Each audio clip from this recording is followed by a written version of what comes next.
Trick or treat. So before we begin tonight, I wanted to open up by saying Happy Halloween. First of all, we'll get more into that later with everybody else. I wanted to show you guys the completion of a project I've been working on for 3 months. As you guys know, I'm a big fan of JoJo's Bizarre Adventure, more or less Part 3, and I also recently became part of the Earthbound fandom, to which I've been trying to combine both of them into one video, and let me just say, like, the video was completed yesterday and today, and it's all over the website right now, so I'm going to give you guys a little opening preview as my treat to you, no trick, Nessa's Bizarre Adventure, Earthbound Crusaders. Enjoy.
Greetings, ladies and gentlemen, and welcome to tonight's episode of Halloween. You just couldn't wait, could you? You just couldn't wait for me. You just couldn't wait there. You had to go in there and break it Happy up. Halloween. I just heard someone else say something, so I figured, okay, all three of us are on live. Well, I always begin with the greetings thing. With greetings, welcome to MysTREAMy, Brony Theater 4000, Happy Halloween, blah, blah, blah, blah, blah. Nah. Anyway, thank you guys for joining us tonight. As you saw before, that was a preview of an upcoming video that will be live on YouTube following the stream. Nessa's Bizarre Adventure. I basically took the opening of Star Wars Crusaders and made it all Earthbound. If you'd like to, also you can check out there's going to be a sound effects version online that's going to be linked in the video below. I might see if I can make it live here. You two schmoes, introduce yourself. Greetings, I am Concert Cruiser. You can call me Cruiser for short. And I actually like to start off the stream by thanking Golden Fox for allowing me into his Discord server. Oh boy. I was chatting up with a few people before we started, which included some people who actually saw my video with the Wilson hater. So I'd like to give a bit of a shout out here to Logic, Face Star 1121, Logic. Crimson Joker, and Spooky Dude. I know there's one other person there who went by something Hammer. So sorry, man, but The Hammer. just great to have with you guys. I want this go live. Okay, thank you. The other guy, introduce yourself now, quick. I'm Zach. You can call me Zach for short. I do life things. You do stuff on Twitch. Who is crinkling food? Me. What are you eating? It better be... Well, Jablonski's not here, so let's see you. So now you have to play this game with me. No. Yeah. No. Yes. Yes. No. I did my pre-trick-or-treating already. Oh, really? But I only got one. Yeah, but I only got one candy though. It was a giant Kit Kat. Yeah, well, I got candy too. I got this little. I mean, look at that. You can actually spread it open. So I can do the same thing with the Hershey bar. Everybody's saying hi there. Who's Oh, a new guy's here. Picture game. Picture game. How are you doing? Picture game. Dan, Phil. Who's that? And yes, everybody, come join us. And for those of you who didn't catch it before, there's going to be another person joining us soon named Justin Jablonski. Oh, he's one of our writers. Oh, yeah, Justin Jablonski. Who could remember Justin Jablonski? Justin Jablonski is always being so Jablonski-ish. Jablonski. I don't know who that guy is. He's the blonde one. Well, he was the guy. For those of you who don't know who he is, he's actually one of the writers for Mystery Brony Theater 4000. He definitely comes up with some really great stuff for us to work with. We love having him on the show. We love having him on the stream. He's a joy to work with. He is. I'm just going to look up here on my Yes, top screen. so. He's more of a joy than... He's typing in the Discord chat. I'm not. Is he? Yeah, blame the bar. There he is. I haven't been looking there. I've been focusing on getting things there. Hold on, I gotta... Okay, but anyway, Evan, you actually just told us about... you just showed us this video to me. Why don't you actually tell them how this came to be, this little project of yours? Believe it or not, for Nessa's Bizarre Adventure, I was in, doing Buzz Lightyear Space Ranger Spin. I'm always thinking of these ideas in the weirdest places. Like, when I did Death Note Shimmer, I was thinking about it in the chat. Thinking about when I was taking a shower. Maybe it might have been driving my car. Don't ask questions. By the way, I am going to be linking the now live video in the chat room over there. If you guys want to see it, it's live right there. Good times. Bring the kids. Also, if you go to that thing and look in the description, the sound effect version is available. Or it's the same thing, except it has sound effects in traditional JoJo fashion. So, as you know, I'm interested in Stardust Crusaders. I like it. It was a good time. I like Earthbound. I recently finished the Earthbound game, and it felt like it was a good masterpiece, and it had a lot of fun in it. It was funny. Zach played it. He knows what I'm talking about it. Didn't you? No, I've only played Mother 3. I thought you played Earthbound, didn't you? Nah, I haven't played Earthbound yet. You gotta play. Yeah, inspiration can strike in the weirdest of places. Especially when for me at least, right when you're about to fall asleep. That's where inspiration strikes. So it's helpful to have either a notepad or just the notepad app on your phone ready to go. Well, true. Should Only inspiration strike? Well, honestly, the only thing that inspires videos for me is music, mostly. But what I want to put down here is that it was either going to be the opening to Stardust Crusaders, or I was going to do Crazy Noisy Bizarre Town from Part 4. But, do Crazy Noisy Bizarre Town with the Mother 3 characters, but then Jotaro is still Ness. Question. That's a good point, but here's the thing. Someone actually brought that up in an Earthbound Facebook I was in. I said, you really think I can make Mother 3 perfect to go with that theme? And he responds, I'm like, second of all, I haven't even played Mother 3 all the way through, so I don't really know. He's like, yeah, I think that song's too happy for Mother 3. Oh, yeah. I mean, I guess you could have Chase. Chase actually works out really well. If I did anything, I might do End of the World with Mother 3. But going back to what I was saying about with inspiration can strike anywhere, not to get off topic here, but I remember the show Two and a Half Men had a similar joke about what inspiration may strike. Basically, Charlie Sheen is about to go into a bathroom. He's got to go. And the door is locked. He's like, come on. Then out pops out Eddie Van Halen with his guitar. And he goes, wait, you had your guitar in there? And he goes like, hey, you never know when inspiration will strike. And he plays this, shredding solo. And he goes, that's the old 2 burritos and a root beer float. Root beer float. Root beer float. Float it! Float it! Float it! Float it! Float it all the way until the ice cream turns into foamy bubble mess. You know what I'm talking about. Wow! So basically, now that this project of yours is done, what's going to be your next one? For the next week, I'm going to be working on the website a little bit more. I'm going to be adding some stuff there. I'm actually going to be taking down the descriptions of each thing under each person, and I'm also going to be adding more videos. Hopefully, my next thing is to try and get all the current episodes of Hoof Rock on there to make its own show card and everything like that. That's my goal by the end of the week. If I don't, I apologize. But yeah, that's gonna be my major goal right now, is try and get that out there and kind of like edit some stuff around there. And then after that, it's time to begin work on season 5. And the first thing the first mode of business is to finish every single epilogue scene at the end. Clap emoji. And I finally have finished part 3 of ConStars BronyCon 2018 edition. I had, we'll say, my own series of unfortunate events. No, it doesn't go that grim, though we did have a death. At least I did. And even had a bunch of computer problems, which I'm still getting worked out on. I really need to get an external terabyte drive. That's what I really need to get. But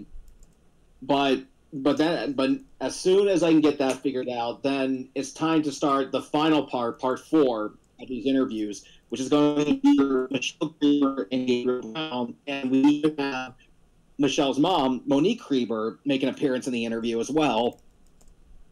Basically, what happened with that was it was just the two of them, and just right on the spot, I actually had a question for Monique. And so I turned the camera and go, and now I have a question for Mrs. Krieber. And Monique doesn't realize I'm talking about her. And Michelle goes, "Mom, he's talking about you." I'm like, what? Oh, me. And so she sits up there on the behind the table with her daughter and Gabe. And the question I asked her was, how do you prepare a child for the entertainment industry? Because anybody who knows anything about this industry, it is brutal. And we're not even talking just YouTube here. We're talking about up in Vancouver, which is like their Hollywood. So if you want to know the answer, tune in when the video's done. Mari Cruz says, "Hi, is it wrong for me to do this chat while watching Fruits Basket and eating pot roast with roast potatoes, broccoli, and cheese with a Crystal Pepsi?" You have to be stoned. You have to be stoned. That's the rules there. Also, big shout out to Team Lana Gal because you asked. I'm sorry, Zach. What was that? I said no because Fruits Basket is a good anime. I have to see that anime still. I mean, that's the... Oh, my God, I just realized just now. Frickin', I forgot to watch the next season of Castlevania. I don't think it's on yet. It is. It's out. It is? It's been out for the last 2 days, and I was busy trying to focus on finishing Nest the other day, and I forgot about it. Well, I know I've been finishing up... Well, I started watching Season 3 of Daredevil on Netflix, which is going great so far. Oh, goody. But also, I am trying to finish Ukulele as well on the PS4. Which is turning out to be a fun game. It is. I'm not much of a completionist. My goal is to beat the story and see those end credits scroll. But you do have to collect what they call pages, pages from a book. And to get to the final level, you do have to collect 100 of these things. I know you're feeling like... I actually just recently fully completed Bomberman Hero, all the way through 100% completion. I was not satisfied with friggin' Princess Million's treasure hunt. It's a weird thing. It's like picture Star Wars, except it's Bomberman. Zach, you ever played Bomberman Hero on the N64? Nah, but I hear it's good, so I've been thinking about it. It's okay. If you're trying to complete it, it's like completely like all over the place with it. Yeah, he doesn't do much of video games, but he does like Taco Man.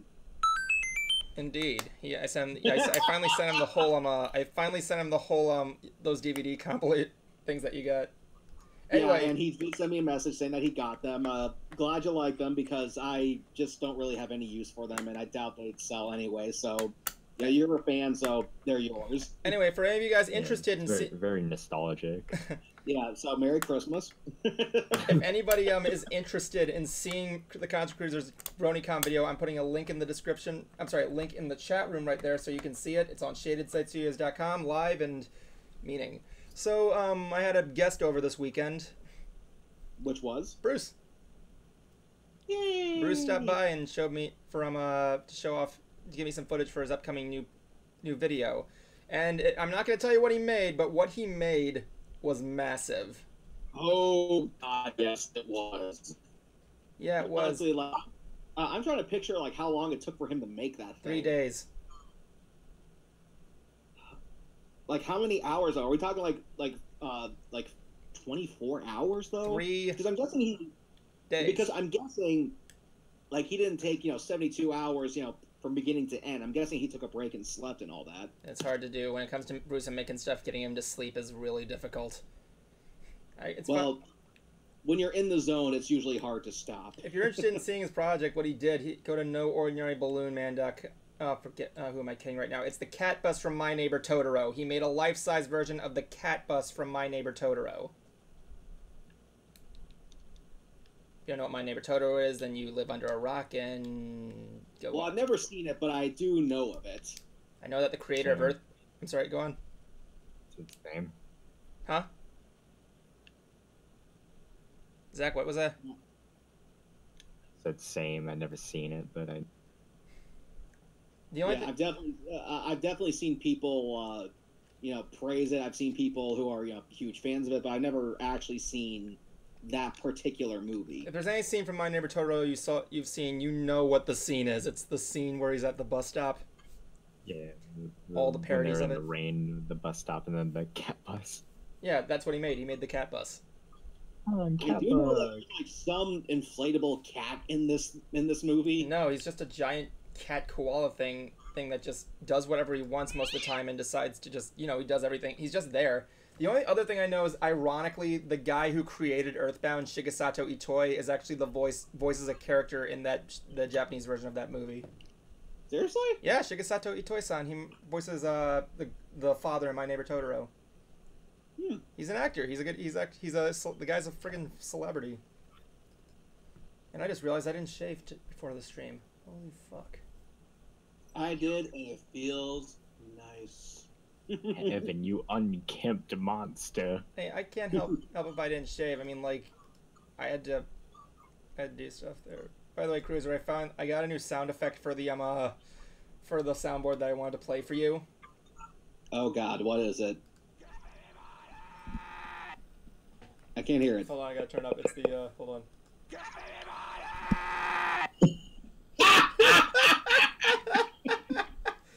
Gee whiz. For those of you who are new to the stream, and just me, Evan, and Zach in general, we're really big fans of Aqua Teen Hunger Force. They are huge influences on us, and there was an episode in season 4 called Gee Whiz, where they think they see a picture of Jesus on a billboard. It's on a billboard on a butt of a gun, I think it was. Yeah, but there's this homeless dude who's blocking it, and they're trying to get him to move, and they just see that the guy is just crazy, and they go, and he claims he's Gee Whiz, he's Jesus. Yeah, he's just saying random stuff. It's like, oh God, one of these guys. Hey, Gee Whiz, can you fly? And he goes. He just jumps off the billboard, and all you hear is just. I have to. Thunk. He just falls and dies. Yeah. And it's like, okay, now that he's gone right by the butt of the gun. How do you even get up there to begin with? But like, yeah. Okay. Yeah. So you will often find references to Aqua Teen in a lot of the projects that we do. Yeah, I actually made replicated the quad laser scene on my YouTube channel. We got a question here. Did we see the best gift ever? I did not. I did. Of course you did. And I know Jablonski did as well, but I'm going to wait to talk about that when Jablonski gets on. I got a better idea. How about we wait and talk about it until Christmas actually comes? Because then it's going to be irrelevant. Yeah, but it'll build up the anticipation. There is no anticipation. It aired. Like on live TV? Yes. You're not keeping the dream alive. I mean, come on, man. It's still Halloween! Okay, so what would you rather talk about? What would I rather talk about here? No. Yeah, come on, Evan. If we can't talk about, the best gift ever, what would you rather talk about? Aside the personal stuff there? I might be getting a new job. At the park or a different place? Outside of the park. I've been having some issues with the... Hold on a second. Oh, okay, I was reading that there. Outside of the work at the parks here, I'm still trying to find other work, but... I'm learning I've been having some financial problems, and my tooth is getting crazy. Do or die situation. That's a conversation later in the stream. What's going on here is that I was feeling kind of lost and down there, but then hope came in the form of Akuma. Apparently, I got a message from one of my friends, literally going by the first name Kuma, who basically said, "Hey, Evan, I might have a job for you." And apparently, I might be making a website for a guy who's trying to make his own video sharing website. That ghost, it lights up with a candle. So yeah, I'm still trying to talk to him to see what he wants, and if that's the case, I might be getting a $20 an hour deal. I can't tell you what the project is, but like, they have a website going here. I'll see if I can get a link for you. They made a pre-website there. I'll link it to you guys in case you want to see it, just to support them and like go there to their page or something like that, you know. I haven't heard much from them, but it was a good time. They're doing this stuff. Yeah, it's called doorwayentertainment.com. I'm gonna link that website to you. I'm gonna be improving their website right there, and it's gonna be a good time there. If possible, I might be making $20 an hour, which will help me. So this is only going to be temporarily? That's a debatable thing there. Hopefully, if the guy keeps me. But here's the thing: like, when you make a website, the guy that makes the website is the guy that kind of is in charge of updating everything and keeping everything together. You know what I'm saying? Well, yeah, but still, it's kind of a big risk to just up and leave a job for something that you don't know if you're going to. Oh no, I'm not leaving my job at the Disney parks. I'm not that dumb. Okay. Yeah, I'm not that dumb unless my father kind of persuades me to do it. But like, you know. See, he has moments of stupidity. He does, because he takes after Master Cake. I do, but you know. Ooh, Mari Cruz gave us some ammo here. Mari Cruz gave us some very good ammo. For what? Can we talk about horror movies? Okay, Scott. Perfect. I like that idea. Okay, but however, when it comes to horror films, though, you're, like, I don't want to say sensitive, but a bit more selective about the horror films that you see, right? Guilty as charged. Well, it's for a medical reason, though. You do have a heart condition. Okay, so, like, here's the thing. Like, it's not much a heart condition. It's more like... It's not so much a heart condition. It's more like a mental condition I have here. When it comes to most horror movies, if I ever get jump scared, like, the same way, it's mainly through that, but it mainly goes through, like, depending on what there. If I'm, like, caught off guard there, I can pass out. And, yeah, I don't really... It rarely happens, but it's, like, something I don't really do with modern-day horror films. I mean, my girlfriend recently just watched Hellraiser, you know, it's the movie where Pinhead and the other Cinnabons, whatever they're called. Yeah, I'm going to be referring to Hellraiser as... the race in Hellraiser as the Cinnabons. You cannot tell me otherwise. Okay, but still, like, seeing how you are selective about the horror films you watch, what horror films have you seen recently that you have liked? In terms of horror, first of all, I just want to point out here, we're not going to talk about that new House on Horror Hill thing on Netflix, because I haven't seen it. But I'm hearing good I haven't yet either. Yeah. But I think actually one knew something there. Zach, what about you? Horror movies. What kind of horror movies do you like? None. You don't like horror movies? I hate horror so much. Like, I hate all kinds of horror. There are very few horror things I actually like. So I probably can count the horror things I like on, like, one hand. Well, what kind Say it. What are they?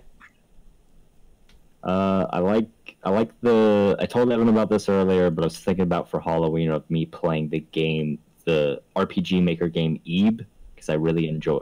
That's a really good game. Is that a character on Wally? And then I like Freddy vs. Jason. Freddy vs. Jason's a good movie.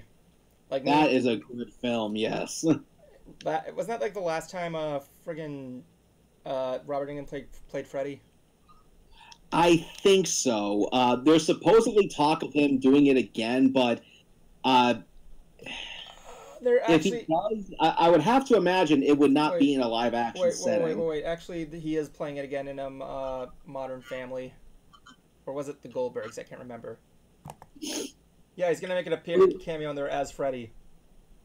Either way, it's not going to be a movie though. You know, It's going to be a TV show. well, still, like, you know, I think Robert Englund. I like Robert Englund very much, but like, I don't like the. I think he's kind of past his date of doing Freddy anymore in a feature-length film. Well, at least when it comes to live action, because if we're talking about maybe in an animated feature, then yeah, I can see him still doing it. An animated Freddy movie, that would be good. It'd be interesting to see, because one of the things that I like about modern media is that old-time performers can actually have another chance to flourish again. Because, for example, was the animated Adam West Batman features that came out before he died. That gave him a chance to basically play the character again without having to do all the physicality. But yeah, going back to what Zach said, Freddy vs. Jason, possibly one of my favorite horror battle movies out there. My favorite part's when you know the scene where they're in the campsite and Freddy drops the barrel of like pikes on him. Yeah. And Jason, I like how Jason like literally pulls off one pike. And you could tell he's got this thought in his head like, God damn it! Like he's just annoyed. But he's like, come on, man. Yeah, I actually listened to Kane Hodder's book Unmasked, and he talks about that movie because fans, for the longest time, wanted to see this movie. But it wasn't just Freddy versus Jason; it was also Robert versus Kane, because he was the one person who got to play the character the most. And when the film finally got greenlit, he wasn't given the part. Fuck him. And he was devastated by this. They went with another actor who has played him before, and he had like a few more inches on Kane than he did. And Kane was like, does that really make much of a difference? And according to you, Evan, you said it does. Well, here's the thing, like, I haven't seen a lot of the Friday the 13th movies. Have you, Zach, you've seen a couple of the Friday the 13th movies? I've seen them all. Yeah, I've seen I don't really remember them very well, but I have seen a good bit of them as like a little kid because I watched like a movie marathon of Friday the 13th. Yeah, the Friday the 13th. The first one's good, but when it comes to killers like that, like Freddy, I kind of would see something similar to like my size, kind of. I mean, like, he's just an entity. His job is just to take the form of anything there. When it comes to people like Jason or Michael Myers, you would expect them to be fucking huge. They're supposed to be terrifying. Like, you see these guys coming at you with weapons and this giant guy coming at you. Not to mention the guy is supposed to have fucking super strength, right? Jason's second ability is he does have superhuman strength. I mean, hell, in Freddy versus Jason, he kills a guy by taking two ends of a bed and crushing him in between them. And then he punches down a door. I remember that scene. My personal favorite scene in that movie came towards the very end. Because spoilers here, just in case if anybody who hasn't seen it. That's usually the case in that movie. Well, what ends up happening is that at some point in the movie, the woman who essentially ends up becoming the hero, she sees Jason, little boy Jason, drowning in the dream world, and she goes in to try to rescue him. Then at the end of the movie, that same woman gives the killing blow to Freddy, and Jason, in the real world, he sees the girl standing right there. He has every opportunity to kill her, but he lets her go. He knows. What's that? Was that like when he killed? Which scene was this? Right when he finishes off with Freddy? This was actually right when that girl says, "Welcome to my world, bitch," and then lops him with his machete. When did Jason?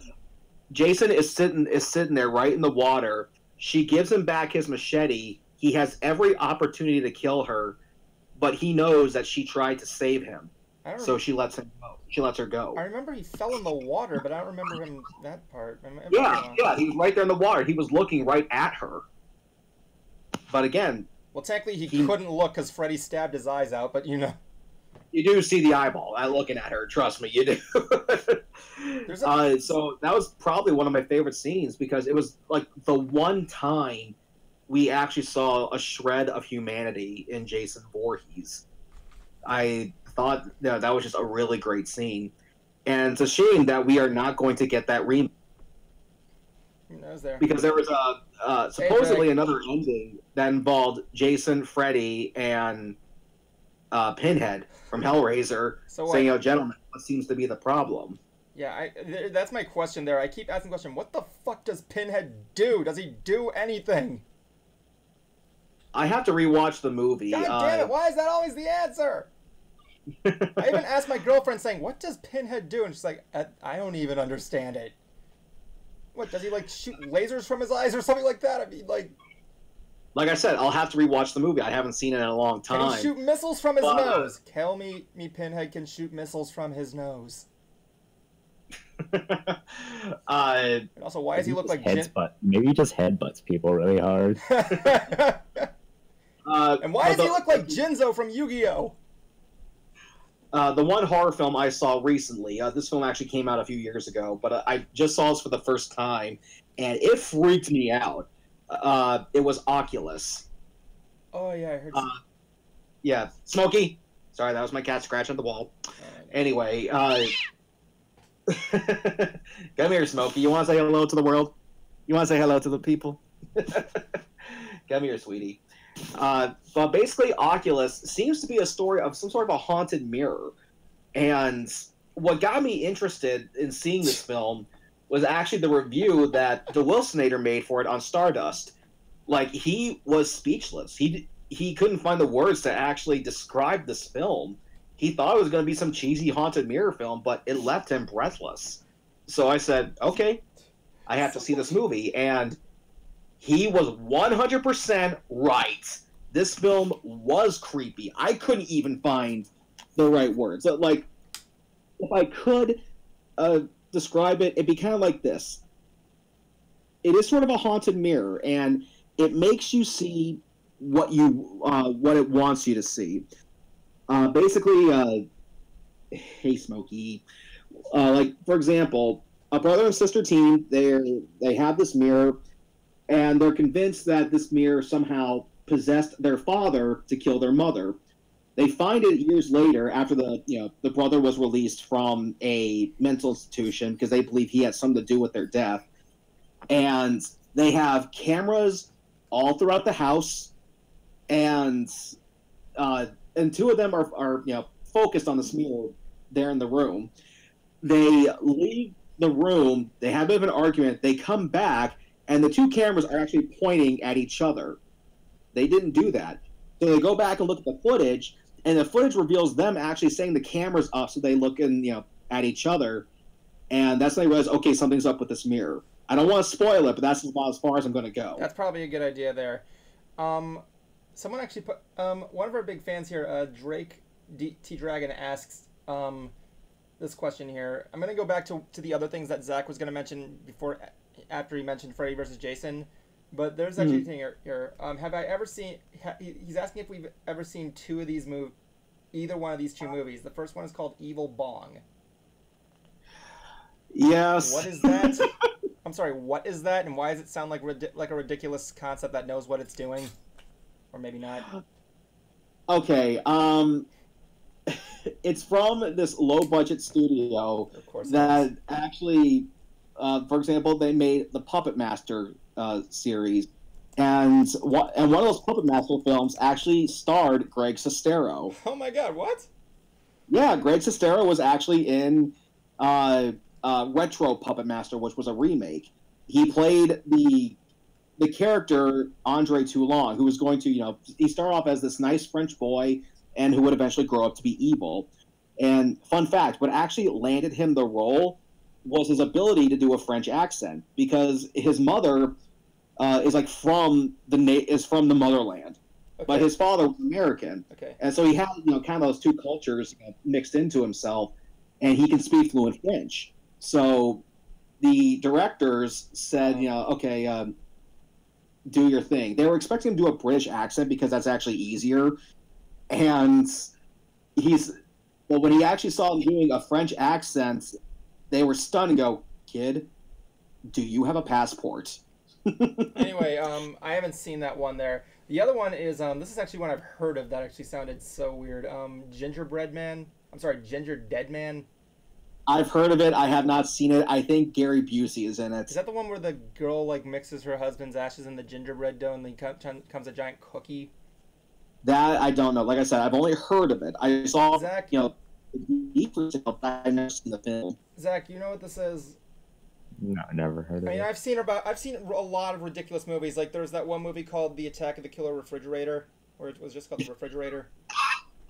You know, it's famous for that famous movie line. You know the one. I am the waffle maker. I am the waffle maker. It's a random scene in the movie. He just is sleeping, then he wakes up with a cinema and says, "I am the waffle maker." It's like the cinema did a review of it. It's amazing. But there is one horror film that you and I actually watched recently, Evan. Return of the Living Dead. Oh yeah, we went into that conversation. Best zombie movie ever. Anyway, Zach, you said one of your favorite horror movies was what? Because you said you can count them on one hand. Was Freddy vs. Jason. You counted me 3 things. What was the other 2? I mean, I didn't say I had to fill up a hand. Really, Eve and Freddy vs. Jason are, at the moment, the only 2 I can really think of. Well, wait, Freddy vs. Jason, what was the other one? A video game called Eve. Eep. Never heard of that. You ever heard? Okay, explain what Eep is. It's a RPG maker game that was made actually quite a while ago. You play as like a little girl who's going to a art gallery, but then she gets like stuck in like a haunted, twisted version of it, and she has to find her way out and went alongside another man named Gary. So it's like just a kind of like a survival RPG horror thing. Mm-hmm. Yeah, it's kind of like mostly puzzles. Like you have to solve mostly solving puzzles, but like avoiding getting attacked by some of the. So it's kind of like Clock Tower, Resident Evil-esque horror within a modern day RPG maker kind of thing. Yeah, but I love some of the moments in it are like really great. Like one of my favorite moments in it is like. Have you ever heard the good old liars puzzle where it's like one guy's telling the truth but everybody else is lying? Oh yeah, I know what you're talking about. Yeah.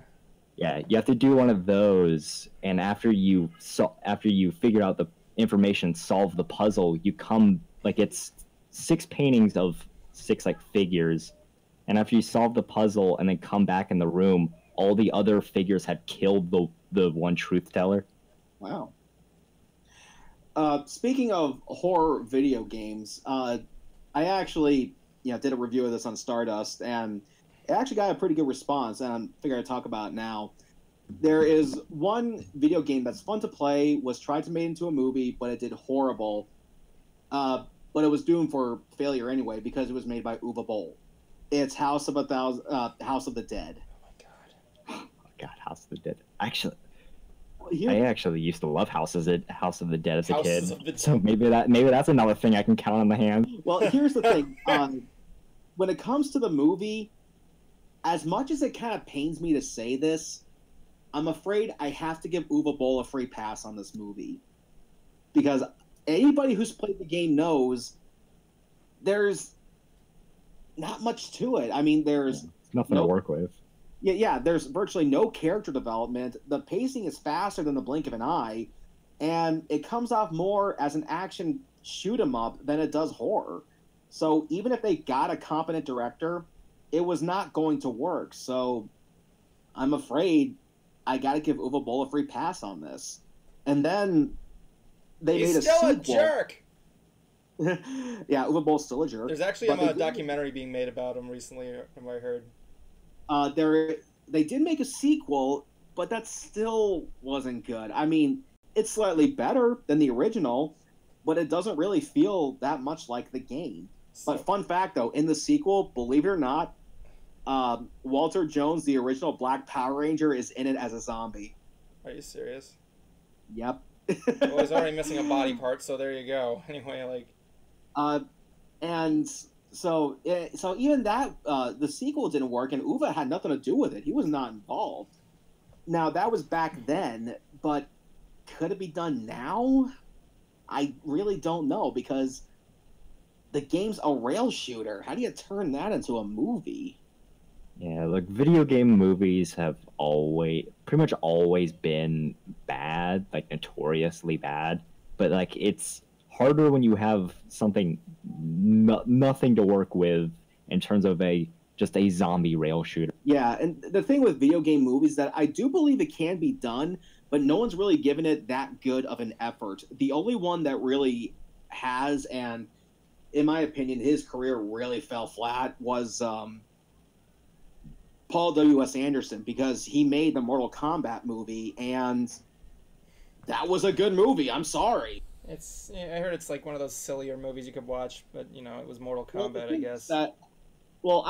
I was around when that movie came out in theaters, and everybody I know loved it. Heck, even Gene Siskel loved it. Wow. And so many people now are saying, "Oh, this movie sucks." I'm like, "Bullshit! I was there. You loved it." Well, I haven't seen the movie in a while. Like, I can say for upfront, it felt like a Mortal Kombat game with less dialogue and more fighting. But like, I look back at it. The one sin everybody gives it is that it's not as gory as the video games are. But I think the one thing people tend to forget is that, at least with the first game was A, really not as gory as you think, and B, not all the fatalities, dealt a ton of blood. Yeah, I know there was blood, but hold on a second. Someone's asking me if I've ever seen the movie Hackers. The heck is Hackers? Oh, I've seen that movie. What is it, like a slasher movie or like an exploitation film? No, Hackers actually involves computer hackers. Oh, I didn't think. I thought you meant. What am I thinking of? I know the Cinema Snob. I think he reviewed Side Hackers. Never mind. Yeah, but I even met one of the actors from that. He made an appearance at Spooky Empire. Oh god, I can't remember his name, but he voices Shaggy from Scooby-Doo and even played him in the live-action movie. I don't remember his name. I don't remember anything from the live-action Scooby-Doo movie. But great guy, though, because he did donate his autograph to the gala for us to auction off at our charity auction. Zach, do you even remember there being a live-action Scooby-Doo movie? Because yeah, there were two of them. Yeah, Peter New was in the sequel, dude. Yeah, I think I remember you saying he was in the sequel, but I don't remember the first one I actually kind of remember. Wasn't that the one where like where Snoopy was the villain? Yeah, okay. I will admit, it's coming back to me. That one was kind of a twist. Well, actually, no, wait, no, it wasn't. It was always it's always the same formula for Scooby Doo. If you like Scooby Doo, that's fine with you. But let's just face it. It's the same thing over and over again. It's the first person they meet in every episode is the guy. It's always the first person. But then again, it did kind of throw a twist at you at the end there. If there's any... Yeah, it was the first person they met, but then the first person they met turned out to be Scrappy. It's so stupid. But I will say, if you want to see a good Scooby-Doo movie, watch Zombie Island. That was a good movie. I want Cruiser to see that movie so badly. Was it animated or live action? It was animated, and it's awesome. Zach, you saw Zombie Island, didn't you? Yeah, it's part of that trilogy. I like to call it a trilogy of Scooby-Doo movies. Yeah, it was okay. Alien Invaders and Cyber. Zach and I have talked about our favorite horror films, or at least one of them. Evan, give us a horror film that you liked. For horror films, I'm more into for video games. For me, it's more like the atmosphere that kind of creeps me out. But like for movies like that, it's kind of a similar touch. Like I like more classics, honestly. Like that, and I'm also into more slasher genre. Like example, like thanks to the Cinema Snob, I've been watching a lot of like classic slasher movies. Like one of my favorite low budget one was called Criminally Insane, or otherwise known as Crazy Fat Ethel, which it's funny and really good at the same time. Like it's about a fat woman who gets out of this like rehab, and she starts throwing a shit. Her doctor's like she's should be fine now. She's going through some shock therapy. Just take her home, get her some rest in, try and make sure she does something about her weight. So her old woman of a mom makes her go on a diet, and with that she starts killing the mom after she locks up the food. And since then it's just this girl trying to hide the body in her mom's room, and like it's a good movie. If you haven't seen it, it's really good for laughs. I like watched it one time when my power went out because I had it on my iPhone. And go ahead. There was a sequel to it called Crazy Fat Ethel 2. Don't watch that. It is a shot on shitio embarrassment. And there was also, and there because here's the thing, it suffers from the same problem that Silent Night, Deadly Night 2 has, where half the movie's just flashbacks. And Really? then, but I'm sorry, there's also another thing I need to mention while I'm talking about that is the Death Nurse series that was made by the same guy. It's shot on Shitio, and it uses stock footage from Criminally Insane, despite it not having anything to do with it.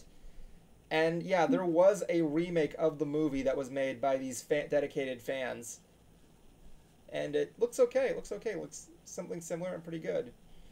But I don't know where to get my hands on it. If anybody can find out where I can get the remake of Crazy Fat Ethel, please shoot me a link. I would love to see it. Now, to kind of continue the topic of horror films, I want to talk about a remake and a low-budget one that I'm interested in seeing. For the remake, I actually have to give it to the Texas Chainsaw Massacre one, the one that came out in 2003, which was surprisingly produced by Michael Bay. That one starred Arlie Ermy, may he rest in peace. That one creeped me out. In fact, I think I was actually even more afraid of Arlie's character than I was of Leatherface, because with Leatherface, you knew exactly what you were in for. You got some maniac wielding a chainsaw, like, okay, run. But with Arlie's character, you weren't quite sure what he was up to, because, spoilers, just in case. When you first see him, he's a police officer, and you see him do some things that are, kind of questionable, but still within the bounds of, okay, this is probably what part of the protocol is. But then he slowly starts turning that creep dial, and you just don't know what you're in for. So I absolutely loved it. I thought it was great. And the film that I'm interested in seeing, this is going to perhaps maybe surprise some people, but Manos Returns. What? Manos Returns. Oh, yeah, I want to see Manos Return. There was a second sequel to Manos: The Hands of Fate. Zach, remember when we watched that movie? Yeah, that was a weird and fun time. That was a fun time. It was me, you, and Cameron. We were all in a chat one night. So Evan, seeing how you actually dealt with one of the actors from the film, why don't you actually tell them what Manos: The Hands of Fate was about, while I quickly use the restroom. Okay, so this is an interesting story. I don't think I told this to you, Zach, but apparently that movie had more story to it than you can possibly imagine. What happened was, it was a movie that was shot. If you guys know it, this movie, it's the Mystery Science Theater episode where they do the movie on. It's voted to be their best episode in the entire series. That's not even an opinion. That's actually a fact. Everybody, whenever it comes up to a top 10 Mystery Science Theater list, Manos: The Hands of Fate is always the one that comes up, or at least, and he's usually in the top 3, honestly, or at least somewhere on that list. Anyway, the movie was made in El Paso, Mexico, and it was by this guy named Hal Warren, I think it was, and he was kind of a side actor, but he was also a fertilizer salesman, and so he took a bet with a guy saying, like, oh, anybody can make a movie, I'll make this movie. So he wrote this script together and got a bunch of friends on this movie that had no budget, and it's about this family that goes on vacation, but then comes across this house that's like owned by, I think it was like a cult leader or something like that. And what happened was they made the movie, and it was a mess. Like, Hal Warren, the guy who was the writer, he was the director, he was the producer, he was the lead actor, he was everything. And the night it premiered, it was a disaster. Like, everybody was at this premiere. Like, all the people were there. The mayor of El Paso was there, and the movie played, and as the thing comes on, they didn't realize that. They never saw the movie before it aired, and at the beginning, nobody could understand what they were saying, and it was getting off sync, and everybody was just laughing at it, and then they, like, silently slipped out of the theater. Years later, one of the actors from it gets a call on the phone and asks if he was in this movie, and apparently Mystery Science Theater got a hold of it and made it into a legend. And if you know anything about it, you'll know the master holding out his cape like this in the 2 red hands, and there's Torgo. Everybody knows Torgo. Everybody loves Torgo. Evan, can you actually play his music right now? Oh, you want me to play the Torgo theme? Yeah, come on, it's great. I remember when even we were watching, Zach and I just kept snickering at Torgo just every single time he goes. I've actually used the Torgo theme a couple times after in an episode of Mystery Brony Theater 4000. Like, I got it right here, played on this.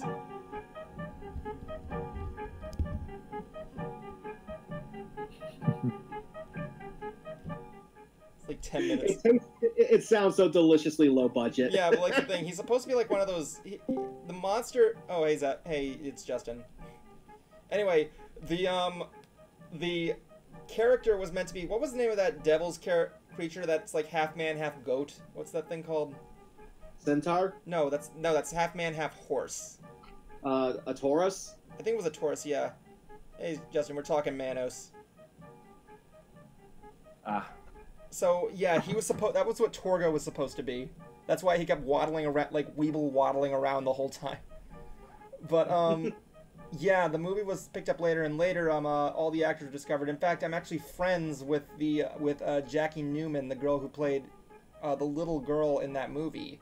She actually did a sequel with her father, who was the master in there, who sadly passed away 2 years ago. And he's actually in the sequel as well. But yeah, it was a good thing there. The Mystery Science Theater episode is legendary. If you haven't seen that one, you have to see it. Yeah, and the reason why I'm so interested in seeing the sequel is because it will give me a better idea of what the intention was with the first film. Hell, if you want to see what the intention was, you could just watch the documentary that came on the Riff Tracks DVD. I may or may not have seen it, because I think there's like 2 different ones, I think. Hotel Torgo. Okay, yeah, there we go. Yeah, I have seen that one. And it's sad Torgo, the actor who played him, committed suicide. Yeah, he never got to go to the premiere. Yeah, which is very sad because he developed quite a fan following. So I'm going to be really curious to see if the new guy that got to play Torgo will be able to carry on, what he did. But and hold on, one more thing. And to give you guys an idea of just how clueless they were about this movie, the film is called, like you said, Manos, the Hands of Fate. Manos is Spanish for hands. Is it really? So it's hands, the hands of fate. That's what my next sex move for my girlfriend's going to be, hands, the hands of fate. But, like, one of the things that I want to say is that, like, is Torgo in the new one? I'm sorry? Yeah, because I did see, when I went to the Manos Returns website, there was a picture of Torgo, a modern day. But Torgo dies in the movie. I think. He just has his hand lit on fire and then he leaves. That I don't know, but now we can finally play What's Jablonski Eating? Yep, welcome to tonight's episode of What's Jablonski Eating. It's where we decide what he's eating. Alright, Jablonski, what are you eating tonight? Get that box of honeycomb out of your face and tell me what you're eating. It's honeycombs. You want honeycombs? I want some honeycombs now. I haven't had honeycombs in years. Honeycombs. Remember they tried to give honeycombs their own mascot. It was this weird, like, furry thing that was like about this big. Yeah, it was the early career of you just missed the reference to that. It was the early career of the new Flyers mascot. That thing was creepy as hell. It gave Crash Bandicoot a run for its money. Yeah, it looks like wait, the honeycomb mascot or the Flyers mascot? Honeycomb mascot. We want honeycomb. There was actually a honeycomb joke that David made where Minty's mouth was like supersized. This was in the Christmas special, and he's like, she's got a mouth perfect for honeycombs. Remember that when they had the commercials where the guys have the giant mouths? Mm-hmm. Now, we had the mouth of a goddamn anaconda. Now, Jablonski, before you came into this, we were actually talking about various types of horror films. Be it a horror film that you liked, a horror video game, one that you're looking forward to, and possibly even a guilty pleasure. So, I also revealed. Care to fill in on your favorites here? Yeah, tell us your favorite. Okay, for a horror movie? Yeah, but no spoilers. No giving away the ending. Just do what you can do. It's split between Evil Dead 2. Oh, nice. And the Nightmare on Elm Street films. Oh, yeah. You have a particular one or the whole series here? All except for Final Nightmare. There we go. The one that I'm surprised at that actually got a level of hate, or at least according to this reviewer, which was the Blockbuster Buster, was Wes Craven's New Nightmare. I thought that film was fantastic. I haven't heard anybody. No, that was New Nightmare that I didn't like. That's right. I didn't Really? like New Nightmare that much. I've met a lot of people, and everybody has said they liked that movie. They liked the take on it. Well, it was, again, this is coming from the Blockbuster Buster, who, I had this love-hate thing for this guy because, I think I do like his shtick. He's speaking on behalf of fanboys. However, though, I think it could be a bit misguided. Like, one of his biggest complaints as the character when he was doing that episode was how Freddy was barely in it. I'm going, dude, that's the point. Yeah, and when he wasn't in it, he looked awesome. The new glove looked all fleshy, and the trench coat, that looked fucking cool. Yeah, that's why, and sometimes he comes off like a diet nostalgia critic. He does. Okay, so there is an honorable mention to the films. Mm-hmm. Okay, the new It, however, since it's not it's more thriller than horror. I wouldn't put it as a horror film, but if I was asked what my favorite thriller film was, it would be It. Now, I actually have a theory about this, but what would you say is the difference between a horror film and a thriller film? Horror film is more, at least to me, is more like blood and guts. Yeah, that's more gore factor. Thriller is more like scares than like. Yeah, because I actually got into a conversation with this, a legit conversation, not with someone on Facebook, because he didn't quite get the whole thing with gore and how that's supposed to be scary. And I told him, well, think of it like this: when you go and have a surgical procedure done, you're at a hospital, you're in a sterile environment, and you're with people you trust. Well, with a horror film, all of that is gone. And he goes, okay, now I get it. Thriller films, like Get Out, not really gory. There's like maybe a surgical scene, but it's nothing much. But it will definitely give you a scare, or at least make it like with it. I think there was only like there's two scenes on the top of my head that I can think of that were gory. Mm-hmm. The beginning, and where he's eating the hand and just waving it. Anyway, there was a movie in 2006 that came out. I think it was 2006, but it was called The Gift, and that was a thriller film worth seeing. I have to recommend that to you guys if you haven't seen it. Okay, now how about a horror video game? I don't play many of those. Well, it depends on what. If I were to give like a staple, I would say Resident Evil. Yeah, I played Resident Evil 2 there. Zach, did you play any of the Resident Evil games? No. Resident Evil 4 is often voted as the best one, and I would actually have to agree. At least because while the controls felt more action-based, it even had certain scenes that you would see in an action film, it still had that great blend of horror in it that you need. Resident Evil 5 was definitely more action-based, but it was still fun. Yeah, I'm just gonna put it down here. I'm playing the entire the DualShock, the Director's Cut basement theme while we're talking about this, and you're not gonna tell me to stop. Oh, I love the basement theme. I want to point out here in this copy, I have one of the top comments here that says even the zombie on the cover looks like. Even the zombie on the cover is like, what the hell is that? It's got 2.1k likes right now. And yes, okay, Drake, I see you, Drake. Okay, the other one is a horror film you're looking forward to and a guilty pleasure. I didn't even answer what my favorite horror video game was, nor did Zach. Well, Zach technically already did with E. Horror film that is coming up, I can't say. But again, this comes back to thriller. It Chapter 2. Oh, we're stopping talking about that. I gotta turn that off. I'm not a huge fan of horror films, but I like me a good thriller. Okay, now Evan, what was your favorite horror video? My favorite horror video game. Hold on a second, guys. You're trying to get my attention on the chat. Is there something you guys are trying to tell me right now? I see what you guys are. Everybody keeps spamming my name all over the place. Anyway, I'm also Teen Lana Girl. I would like to talk more about Mystery Brony Theater 4000, but I mentioned there I haven't really began any production on it. I'm going to be doing production on it in 2 weeks when I begin working on season 5. I'll keep you guys posted on that. Don't worry. In terms of horror games, that varies on what your definition is. I mean, like I said, when it comes to horror games, I'm more or less an atmosphere. I did play Resident Evil 2 on the oh wait, hold on,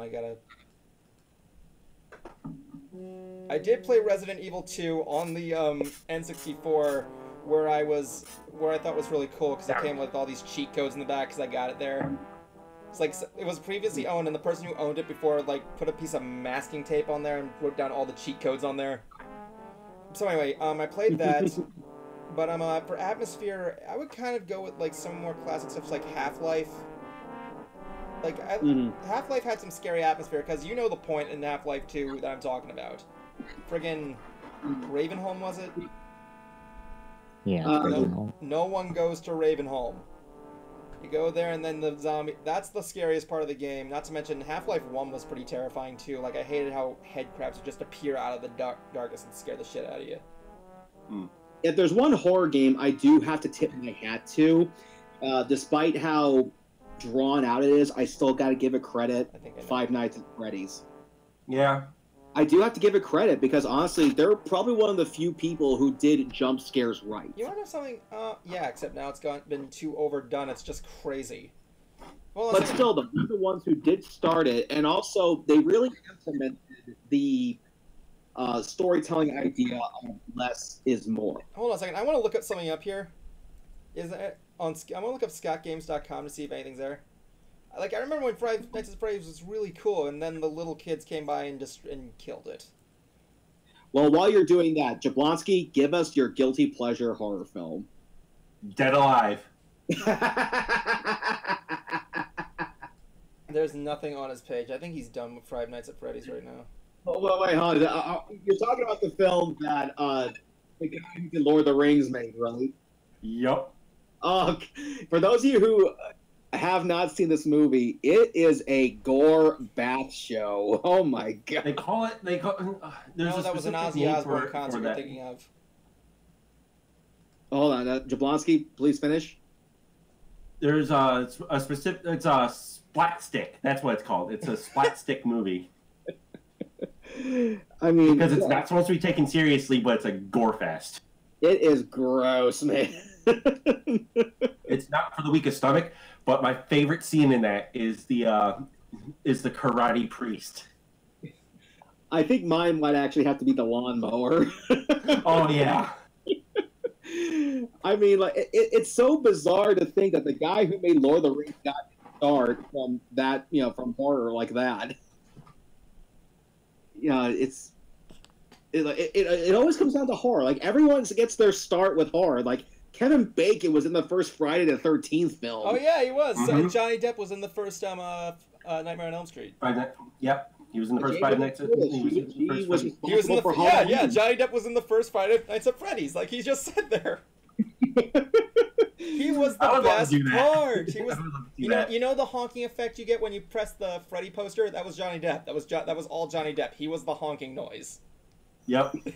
And he even made a cameo in, I think, in the 5th film too. Yeah, he did. There was like some, stoner dude who was like, he hit a blunt. He's looking at the TV. And you see Johnny Depp's character in there. Speaking of well-known people, I gotta show you the thing that Bruce got me. Okay. This is cool. He was at. Oh, I also checked up. You guys know that I checked up. Oh my God! There's something on the back of it too. Holy fuck. Huh? Okay, this is cool. I didn't even know this was printed on the back. He went to a friggin' Gum City Comic Con, and yes, Teen Lana, I see you. Like I said, I'm not working on Mystery Brony Theater until like 2 weeks from now. I got really nothing to say about her at the moment. Give us patience. I'll keep you guys posted. Don't worry. Anyway, and my pet has the zoomies. So anyway, he was at Gum City Comic Con, and he got me this for free from one of the guests there because he remembered what he made him. He made him a balloon version of the Frog Zord. Johnny Young Bosch. Wait, is that Johnny Young Bosch? Yep, that's Johnny Young Bosch's autograph right there. You finally got it. Tui said he wrote down here too. Evan, join the rebellion. Yeah, because as I said before, Code Geass is my favorite anime of all time, and I loved his performance as Lelouch v. Britannia. And apparently, on the back of this, as I was getting this, I didn't even know this was here. It's a shot of him looking at the Black Power Ranger helmet. Oh, that's that is cool. Fucking cool, and he gave this to him for free too. The Power Rangers, like, I have not yet had a bad experience meeting any of them. I think probably though, aside from like the first time I met Jason David Frank was actually at Niagara Falls Comic Con. For those of you who don't know, he was the Green Power Ranger in the original Mighty Morphin series. I'm waiting in line to meet the guy, and he actually has a fan come up who is disabled. He's in a wheelchair. He may have had cerebral palsy because I think his wrists were kind of crooked. Yeah. And he does the sweetest thing. He actually pushes the guy around the convention center. That was the sweetest thing I had ever seen. And I remember later in the convention, someone actually came up to him in a full-body Pikachu costume, and he was screwing with the guy who was in it. like he's everything you hoped he would be. And another great experience was also meeting David Yost, who played the Blue Ranger. And fun fact, he actually originally auditioned to be the Red one. But he obviously didn't get it. Obviously, that went to Austin St. John. And it's like, well, here, can I play Billy? He's like, no, you can't play Billy. And he went so far as to, like, go into the bathroom, put a button shirt on, and have, like, button wrong, have crooked glass. He goes, can I please play Billy? But anyway, when I met him, for those of you who don't know, he actually had kind of a rocky history with Power Rangers because he was gay, and some people were kind of teasing him about it. And one of the things he said in an interview was he went to one of these camps where they call Pray the Gay Away. Oh, those things. Yeah, and I told him, how much that killed me because I consider myself to be a man of faith. And and for me, that makes someone like me look bad. But David said, hey, don't worry about it. Those things not even work? Like those straight camp things not even work? I don't really know much about those. It's a stupid idea, too. Those. Is it like... we can all agree it's a stupid idea. I mean, like... It is. Yeah, it pretty is. is. Let's just put it this way. From the results of why I read up on it. Not the happy-go-lucky thing we would want on the stream. Probably a good idea, yeah. Yeah, so... But when I got my picture with him... I have an excellent idea. Let's change the subject. No, he went back to talking about... Yeah, I did. Yeah, I meant to play that early before you continued your story. Yeah, when we talked about... when we were about to take the picture, the selfie, and he gives me a morph, one of those toy morphers, and like... How exactly do you work this thing? And he goes, here, let me show you how we did on the show. And he actually instructs me to how they held these things on the show. Basically, there's a hand on the back of it, but you don't put your hands in front way. You actually have to kind of give like you're an uppercut. Yeah. And you squeeze. Yeah, you squeeze these. Zach is doing it too. Yeah, you squeeze buttons on the side that makes it pop open. Then you extend your hand and go, "It's morphin' time." However, it's morphin' time. My hand looks like a turkey. Gobble gobble. No, turkey's this. Gobble gobble. However, in the Sentai for that one, it was they did the full motion of it was a twist of the wrist. Oh, that would have been cool to see. Anyway, going back to the horror thing. But even the Power Rangers that I didn't grow up watching, they were always great to me too. I know I did this podcast a few screens ago, where I met Davi, who was in what was it, Wild Force? No, it would probably be Dino Charge. Okay, yeah, that was. And I asked him, if anyone has heard interviews from the original cast. Working for the show is not necessarily a nightmare, but it's exhausting. You put in 16-hour days here, and the show is non-union too, so they're not going to be making money off reruns. And I asked him, how do you handle that? What's the benefit? And he told me, it's a give and take. Sure, the show is still, as far as I know, is non-union, but it is going to put your name out there. You are going to be in a well-established series that kids are going to watch, and there's a good chance you're going to get, invited to conventions. On the other hand, like I said, you won't be getting, pay for every time your face airs. So, you have to, pick a side essentially. And if I was in that position, yeah, I probably would do the same thing. I'd probably go on the show. Granted, I am way too fat to be a Power Ranger, but I think I would make a pretty good film. Yeah, I was about to say, if you ever do a cosplay of it, you would probably bulk in a heartbeat. Yeah, what I find funny is that I was watching a panel with the Rangers and Bulk and Skull, and he said, I'm kind of glad I'm not a Ranger, because how many 300-pound fat guys can say they've been on Power Rangers multiple series? I know, right? He's one of the ones I do want to meet eventually, is Bulk and Skull. Yeah. God, dude, I love Bulk and Skull's theme song. No. I'm like, oh my god. It is. Yeah, and I even think like the Rangers even did like a few Halloween episodes too, right? I don't know. I haven't seen. They've done plenty. Every year they do one. Yeah, I remember fighting this weird. They fought this weird rapping pumpkin. Yep. It's silly, it's ridiculous, and it was great. Hold on, I got a response to this tweet we made on the Mystery Brony Theater 4000 Twitter. We haven't even talked about this yet. Yesterday was finally the wedding between DeWilstonator and his fiancee Katie. And, yes, congratulations, guys. Yes, very much. So I posted on the Mystery Brony Theater page. Well, on the Facebook page, I said, "Here's to the newlyweds," and on the Twitter this morning, I tagged DeWilstonator where I shouted, "I thought we had something special." I was halfway to the bottom where it says, "We are so happy for you both." Kate married Will 2018. Will married Katie 2018. I have one thing to say to this. What's that? Marriage. And we got one response to it. We got one response to it. It was by MLP at Ateliopool, and all it says is, "It's this emoji." No. I'm happy for them. Holy fuck. I remember when I actually met Will again at this past Everfree Northwest, and I wasn't invited to the wedding, and I originally made a little joke. Now, please forgive me for saying this, but it was just a joke. Everyone laughed at it. I go, "Come on, man! I could have taken Toon's spot." He got a bit of a laugh out of that, but I told him that, "Hey, listen, I know it's nothing personal," and I even said, I can't be that mad because he doesn't know me as well as he knows everyone else he had invited, including Brony, but sadly he couldn't go.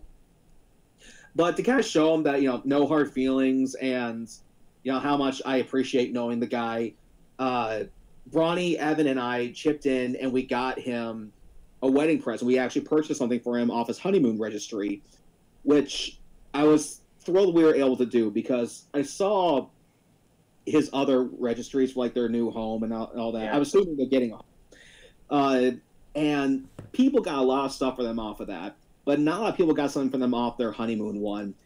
So I was thrilled that we were able to do something that not a lot of people were able to. And I was there. I mastered the ability to be completely still and invisible. Okay, so no one would notice me. All right, so I don't usually. Hold on, one more story, Evan. One more. I sent Will this video and I put in text, "Play after the ceremony," because I want him to tend to that. But then finally the ceremony ends. He plays it and it's going, "Hey Will, hey Katie, we're all thrilled for you guys, and even though I'm not there, I am dressed for the occasion. I wore my best clothes," and it's like me wearing one of my rocker shirts. I go, "I even bought a slice of cake that I got from Walmart. Spare no expense." But I told him that I think I could speak for Evan and Brony and everyone else who knows you that we're all very happy for you guys. And I don't know what more I can say other than what I put in the card. So many people struggle to find the right one, and you guys found each other. Hopefully we'll meet you guys again, and if we're lucky, maybe in our neck of the woods. I know the feeling. Anyway, okay, I don't usually do this because I'm afraid of the risk of the backlash from the people who do this to me. One of our fans here, Drake T Dragon, it was his recent 21st birthday, I think it was. Apologize if I got that wrong. And he sent me a photo of him at his birthday celebration. It was at Showbiz Pizza, I think, or something with the Showbiz Pizza on a truck. So he sent me this picture. I'm going to post it on the screen here of him just hanging there. That's him in the middle there. Of him hanging out with the cast and crew. What was the name of the band in Showbiz Pizza? I don't see Deadpool in there. Okay, so that's Drake right there and everything there. Like I said, I don't usually do this, guys, because I don't like to get too much attention or anything like that. But yeah, he sent me that picture. I'm glad he had I hope he had a good time there. I really have no history of that. Friggin' our producer Jason Ruth does. What else was I gonna say here? I was actually looking at my phone too also, and already upon posting that video, Nessa's Bizarre Adventure, it's already got a comment. Oh really? What does it say? It's by Darth Curb. Oh look, it's sand. I don't get it. Yeah, can someone please explain this joke to me, Zach, please? All right, so there's the first Undertale theory that Game Theory ever did, and he regrets this. He regrets this so much because it got so much backlash. Is his theory was Sans from Undertale is Ness from Earthbound. Yes, I remember I was watching Space Hamster's Halloween video, and he was dressed as Ness like a year ago. He's like, I haven't dressed up for Halloween. I'm Sans. But no, he didn't say Sans. He said, oh look, it's sand. Sand. I think he meant to write like Sans, but it was like sand. Oh my god.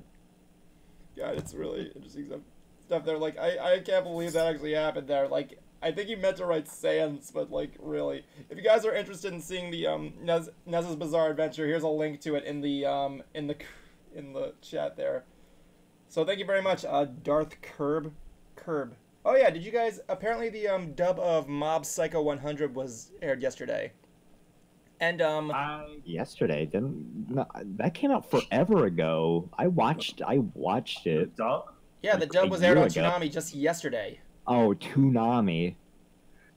Yeah. I was like, I thought you meant the dub just got released. I'm like, yeah, it was released on Toonami. And apparently you guys would never. I'm just gonna test knowledge here. You would never guess who the voice actor for the main character is. Who? I don't really pay attention to dubs, so. Chris Kerbifer Nyosi. He's not the main character. He plays Ryan. Who is that? Ryan is the psychic. Is like the fake psychic dude. Bear in mind, I have not seen this anime, so I'm probably gonna check out. You should, dude. You have to like. It's really good. Like, you like One Punch Kerbifer Man, right? did such a great job with Ryan. Like, the dub is so much better than the sub just because of Kerbifer. He did so good with Ryan. I gotta see it then. I mean, I can get the dub on demand most likely. You like One Punch Man, right? Oh, speaking of anime, well, anime, you could say. Hold on, Justin. There is one anime. Hold on. So go ahead. I just want to finish this conversation here. Justin, what was your question? Do you like One Punch Man? Of course, I love One Punch Man. I know the character. The show was made by. Did Mob Psycho 100. That would explain why the main character looks like Saitama. Yeah, it's made by the same guy. That's why. He looks like Saitama mixed with that with friggin'. I don't know, friggin' Leonard Nimoy or something like that, or that chick from Crystal Skull. Anyway, Cruiser, now you may proceed. There is one anime personnel who is back in a way. Jesu Otaku. Yep. Jacob. Or formerly known as Hope. Oh, J-O? Yeah, he refers to him. His name is Jacob now. She transitioned into a he, essentially. That's good. Anyway, I didn't know. I didn't know that. But I only had one question for him. Sorry, legitimate. Sorry. And that is, will you finish Digimon? That's what I want. I want him to finish Digimon. Screw that. I want to see him, Linkara, and that guy in the Suede do another Pokemon movie review. Suede. I liked the appearance he made in Tom the Shadow's One Hit Wonderland with OMC's How Bizarre, because they're from New Zealand like him. But then he made another cameo appearance when he was doing Blue Sweet. You know, ooga chaka, ooga, ooga, that song, Hooked on a Feeling. And he was like, hey, Sway, good to have you back. Like, the name is Blue Swede! Yeah. But seriously, I just wanted to finish Digimon. That was my anime, okay? I was DigiKid. That's cool. So what's the name now? What was the name change? He now goes by Jacob. Jacob Otaku? Chap. I was just saying there. I didn't know whether or not he did the same thing No Whacking did, but like anyway, Jacob Otaku. Just check it out, Jo. Yeah, I don't know the name of his channel, but let me take a look here. Jesse Otaku. I'm just gonna use the old name, Jesse Otaku. See what it is. The name of the channel is. The case will probably pop up. Yeah, the new one. There's the archive. Try Googling it. I'm looking it up here. How long ago did they return? Like a few days ago. Was it like a week? Because there's the return. There's the return of Jesse Otaku. And it was on this guy called. What's the channel name? I'm trying to find the channel name, but I can't right now. It's like right under. If you're looking on YouTube. I got the thing. It's the Jesse Otaku thing. There's also Otaku Jesse. There's Mangle Jesse, Emmett Jesse Green Plays, who's apparently thing. But anyway, yeah, it's good to see the neck. We gotta get the channel there. That's cool. Yeah, but he is not sure if he's going to be doing the same format, though. So just a warning for anybody who was a fan of this person. Yeah. Yeah, I did recently finish Digimon Fusion on Netflix, and honestly, that series kind of killed me. Just because I thought the main kid was, I don't know what the term is for a Mary Sue for a boy, but that's what he was, at least to Gary me. Sue. I think it's like Gary Drew. Gary Drew. And basically, his Digimon wants to be, kind of king of the digital world. And at the very end, spoilers, Digimon escape into the real world. They fight them off, and they win the day. The Digimon goes back, like, hey, thanks for all your help, buddy. Like, seriously, like that's it. Like, bye, buddy. Like, that's it. You just my work here is done. And, like, see ya. Bye, bitch. Thanks for all your help, sucker. God almighty. Oh my god. I got a huge stack of code cards from the pre-releases I've been to. Oh yeah, you got the Pokemon cards there. For what game? What game? Pokemon. What game, huh? Well, what's the one thing I go to each Sunday? Yeah. Magic the Gathering. Nope. Zach, what game? I've been playing more Magic the Gathering, and man, I forgot how complicated this game is. It's way too unnecessarily overly. Yeah, I remember. Are we talking South like Park. Yu-Gi-Oh complicated? An episode, that. Oh, Evan, you want to say What's up, something? Rooster? Are we talking like Yu-Gi-Oh, modern day Yu-Gi-Oh complicated? I think I mean, I don't know. I haven't been keeping track of Yu-Gi-Oh. Magic at least doesn't constantly add new concepts, but it's still like just the base game is way too complicated. Yeah, I don't know what a pendulum monster is. All I know is I want it dead. And what I was saying before, South Park made an episode where they mocked it and called it cock magic. Essentially, it was, as Justin said, it was a rooster actually playing Magic the Gathering, but Stan's dad took it as magic tricks with your penis. Oh my god. Yeah, I've seen that episode. You can always bet, like, if there's any hot topic out there, South Park will make fun of it. and They don't even They even sell made Magic fun the of Gathering it. on Hot Topic. yeah, they did. They even made fun of Hot Topic. I know, it was that one episode with the vampire kids. Yeah, which, yeah, it's kind of a shame to see, where, but I can't really blame them because any store has got to go where the market is. When I was younger, Hot Topic was definitely all about rock music, but sadly, that's just not a Hot Topic issue at the moment. So It's like half rock music, half anime, pretty much. Half Yeah. other stuff is just pop culture. There goes just Jablonski. yeah, so I can't really blame it for taking the direction it did. And it also kind of bummed me out when Hot Topic stopped getting variant MLP comic covers because I had a pretty good collection of that Bruin, but they just stopped. It wasn't selling. This was a while ago. I mean, the comics are still selling, and they even started a brand new series. Here, check this out. Here we go. This I'm looking forward to reading. Let's see here. I give you My Little Pony Nightmare Knights, but spelled with a K, so it's like knights in shining armor. We're calling it Nightmare Knights, and you're gonna love it. Nightmare Knights. Knock, it's Knuckles. And it actually features a lot of the villains from MLP, or people who at least played, bad characters before. Like, it's got Luna, Tempest, Stygian. Let's see, it looks like they got Trixie, and I think even a Capper is going to be in at some point. So I'm really looking forward to that. For what? What's that? For what? My Little Pony Nightmare Knights. No, But what Knights- is it called?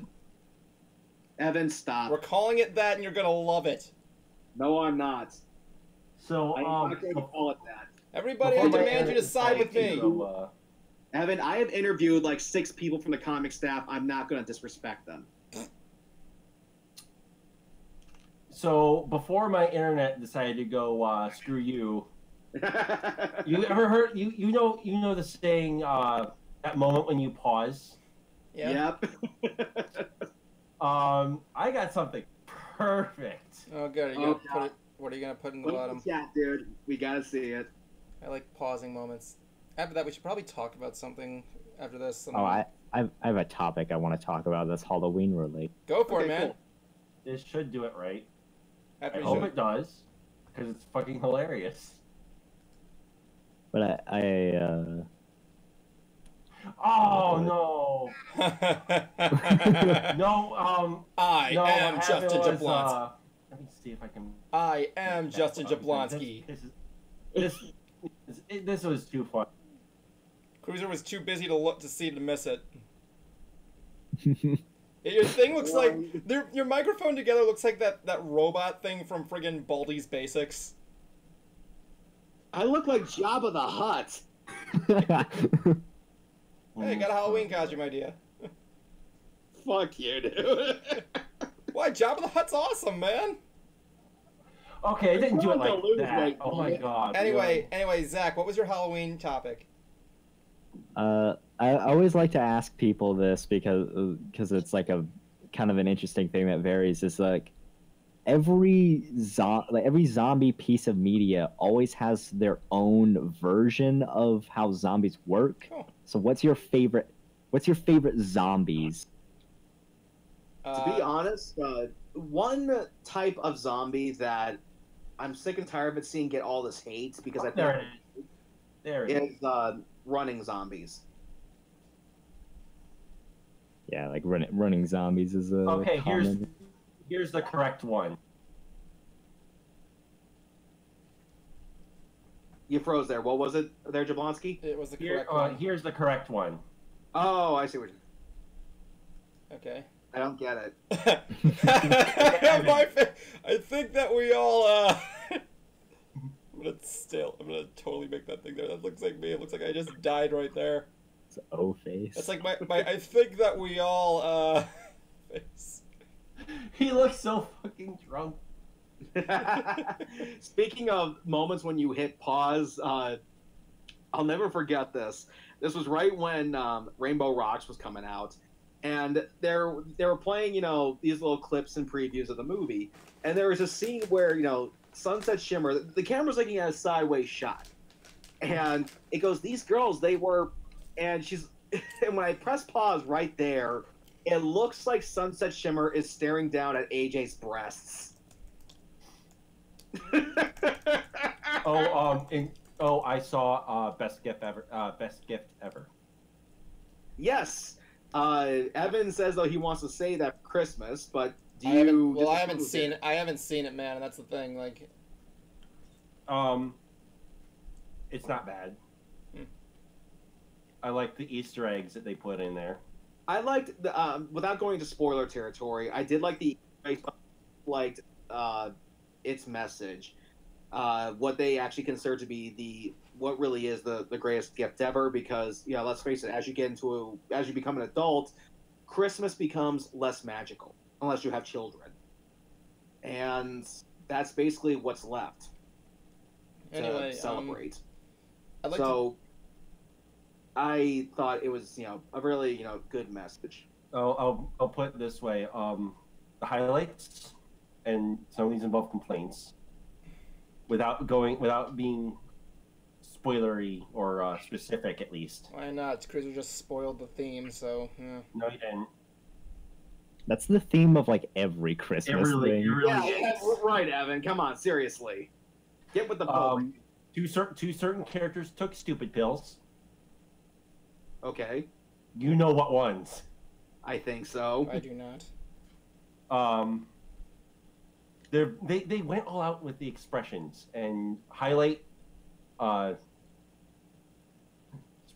Justin's shirt. Anyway, going back to Zach's question there with the Halloween topic there, Cruiser, you were on the running zombies rant. You were just about to do your running zombie rant.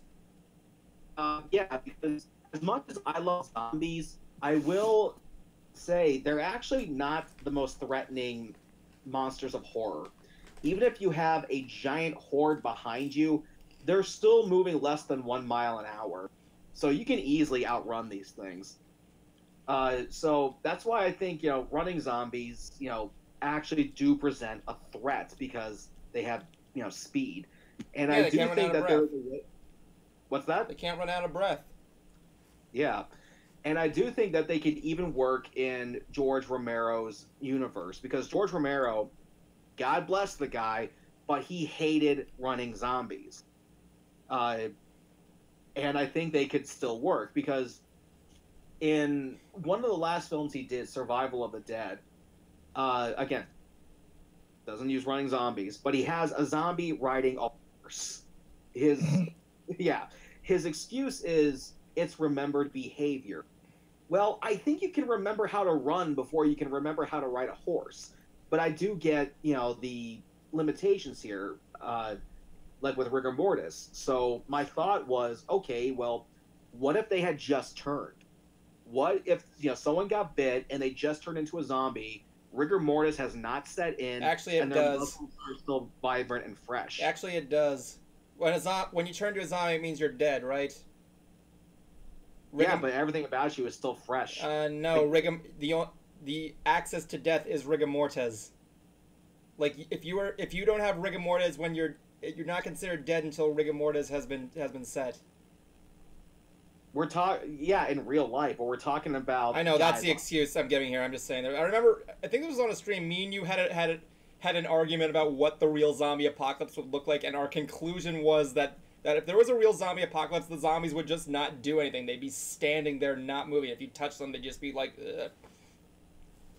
Well, the thing is that, again, going back to the whole running thing, is that death actually needs to set in first. Yeah, and, like, it actually takes a while, for example, for blood to coagulate. So if you just die, you're not stiff just yet. Okay, it actually takes a while. You know the best way to handle a zombie apocalypse? What's that? Go to the Winchester, have a cold pint, and wait for the whole thing to blow over. Exactly. Anyway, one thing is that I can kind of understand why George Romero would not use running zombies. It's because see ya, Lana. Thanks for joining us. excuse me. The thing is, like, not movies without running zombies was his thing. I think he wanted to kind of like keep his like his current hit, like in other words, his zombie apocalypse kind of consistent. It's kind of like you guys, or at least Justin Sprower has seen the Spinal Tap documentary, right? Yep. It's kind of like when you saw like I haven't seen it, but I'm kind of got the gist of it. I apologize if I'm wrong here. Imagine like going to see a rock band that's famous for their metal songs, and then for one thing they try to like go on the trend of another genre that they try to go in. It just doesn't feel natural. You know what I'm saying? Some people can pull it off. Yeah, but you know, it doesn't hurt to stay in your genre, or like to make too many changes. It's like, you know, you go and see an Alfred Hitchcock movie, and you know he was the master of suspense. And imagine next time he makes like a friggin' kids movie. I'm sorry. You'd be very surprised actually about that, because I remember, oh my god, who was the Halloween? Who was what? Who was the guy who did Halloween? I'm sorry, Justin Sprower. What were you saying? Who was the person who did Halloween? John Carpenter. Yeah, he actually didn't want to do horror movies. He actually wanted to do romance. I guess so. We should talk about Halloween, man. Why haven't we talked about the Halloween movies? Well, we have been. Well, we at the start of the show we did. No, we didn't talk about the Halloween movies. We talked about horror movies. We didn't talk about Halloween the movie. Well, I have not seen that yet because I am broke as fuck. You never seen the original John Carpenter's Halloween movie? Not the new one that came out. Oh, no. That wasn't John my girlfriend saw it, and she said it was a good movie. It knew what it was. It knew what it was trying to be. Well, here's what I think is actually funny, though. Jamie Lee Curtis has been all over Twitter saying that how, you know, this was a female-fronted movie. It's been, you know, so successful. And I go, yeah, you see, Hollywood? It can be done. It just has to be done right. Yeah, I mean, like, I like how in the end of, what was the one movie that Jamie Lee Curtis was in? Halloween 5, was it? H2O, you mean? Yeah, H2O. I like how at the end when like, Michael Myers is, like, friggin'... I forget what the scene happens. Like, he looks like he's dead, but then he comes back, and Jamie Lee Curtis is like, oh, no, fuck that. We're not doing sequels. It wasn't just... What's she doing? She hits him with a car and, like, stabs his face or something like that. But no, as usual, Michael Myers can, for some reason, not be destroyed. For some reason. But going back to the tweet, though, there was actually something else I put on there. Halloween 2018 is greater than Ghostbusters 2016, Ocean's 8, Atomic Blonde. Well, Atomic Blonde was okay, I heard, but thing was that. But going on the topic of Halloween, the first two were definitely good. Yeah. But then it takes, you know, another direction in 3, which is a shame that people were not on board with it, because I loved the idea of Halloween becoming an anthology series. Yeah, the problem was he did it wrong in the second movie. If he just did a different story in the second movie, it could have worked. Well, what? Well, what do you mean exactly? I'm sorry, your microphone's fading out, man. What do you mean? Well, it's like, you know, we all know, if you guys don't know, Jablonski and Zach here, you know, Halloween was originally John Carpenter originally meant to be an anthology series. Like, each Halloween movie was supposed to be a different story. You guys know that, right? Well, they do now. Wait, guys? I don't know. I don't know anything about the Halloween movies. I know the main character. I know the villains, like the killer is named Michael Myers, and that's it. That's basically it. It was a classic. Jablonski, are you frozen today? Seems like it. Oh my god. Jablonski.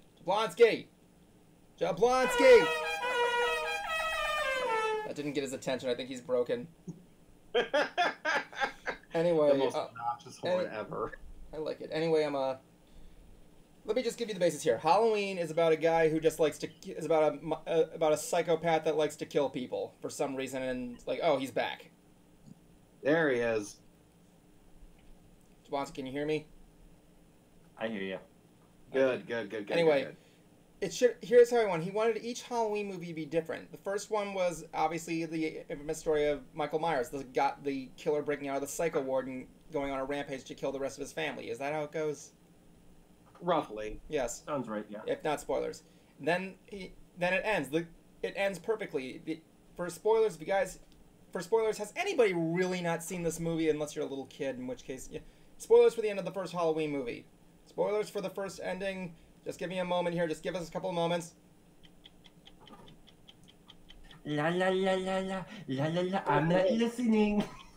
Okay, that's it. Okay, there we go. Now in the end of the first Halloween movie, friggin' Dr. Loomis shoots Michael and he falls off there, and then she asks, "Oh, what was the boogeyman?" It should have been, and was that the boogeyman thing there? And he says, "Yes, it was." And then it shows him in the place he landed, and he's gone. It ends there. The killer's still on the loose. It's kind of open-ended there. There, it could go to a sequel, but still, it's an open-ended story. You know what I'm saying? Mm-hmm. And what happens to the next Halloween? It's the second part. It goes on with the story of Michael Myers. Now, if you wanted it to be an anthology series to begin with, why would you go and just continue the story? Let me. Because at first it wasn't meant to be an anthology series. Okay, like if you wanted to do a Halloween anthology series, here's something you could have done. Okay, this would have been much easier. Let's just say for the fact, imagine if it wasn't planned to be an anthology series at first. You can still keep Michael Myers, but what if you did this? You make that story one story, and then you do another story, and then the third movie is the second part of the story, and the story of Michael Myers is mixed in through this anthology. Well, because the idea for it to be an anthology series happened after Halloween 2. Yeah, and I guess he kind of did plan himself on that one. I guess we could say the problem was it should have been an anthology series to begin with. Well, the other thing too is that, and this is one of the examples where you kind of have to blame the fandom on this one, is that when the third one was released... What? I'm sorry, your microphone cut out. You have to repeat that. The problem, this is one of the instances where the fandom is kind of to blame on this, because after the second movie, and they were making the third one, they already said that Mike Myers was not going to be in it, that it was going to be an anthology series, and it wasn't going to be a slasher film. And so we got Halloween 3, Season of the Witch, which is very underrated, by the way. Yeah, I know a lot of people say it's an underrated film. But here's the Silver Shamrock. 2 more days till Halloween, Halloween. 2 more days till Halloween, Silver Shamrock. That little jingle, but fans I scare people with that as a ringtone. But fans just bitched, moan, and complain. Like, fine, here's your damn Michael Myers back, and it took a giant downward spiral. Exactly. Ever since. Yeah. Now we got. Like perhaps. Sorry, go ahead. You got the Thorn Cult, that stuff there. There were 2 movies that were released that didn't bode well with teens, so they released another. You know the one I'm talking about, the production cut, the producer's cut, and the director's cut. Yeah, but then suddenly here comes this latest one that came out this year, which seems to be very promising. Although they could have changed up the name a little bit. Well, it's Halloween. Halloween there. Yeah, Halloween. But Halloween, this one that just came out, was supposed to be the actual sequel to the first one. What, the new one? Yeah. Which is just called Halloween. And this one's called Halloween. This one should have been called, maybe Halloween 2.0, like the actual sequel. I gotta look something up to confirm something. There was a rumor, I don't know if this is true, but when Halloween 1 and 2 came out, there was a thing that going on. I don't know if I'm remembering this wrong, or it might be a thing, but I think the thing was that they made both movies by accident, or the movie was too long, so they had to split into 2 parts or something. I don't know. I think that I heard that was one of the reasons, but But yeah, if you haven't seen Halloween, Zach, I would recommend seeing Halloween 1. It's not so scary. It's more or less, there's 2 jump scares, nothing too crazy, but it's really good in its dated humor. That part where the guys are finished having sex and the door just opens and he's just standing there in the ghost costume. Mm. You could not look at that and just start laughing the moment that happens. It's just... Here's what they should have done. The first movie's Michael Myers. Second movie, new killer. Third movie, a different killer. Fourth movie, all 3 of them fight. It's called Halloween When Worlds Collide. That would be cool, actually. Let them fight.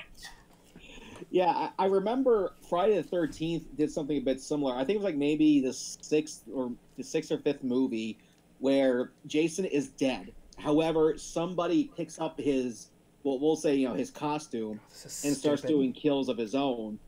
No, and then gets revealed at the end that this was not Jason, it was someone else. I don't remember that. But yes, whereas the Friday the 13th sequels were like hit and miss, except for Jason Takes Manhattan, that was just stupid. But like, you know, even they were experimental with it. I mean, hey, the telekinesis girl, that was okay. I thought it was stupid, but still fun.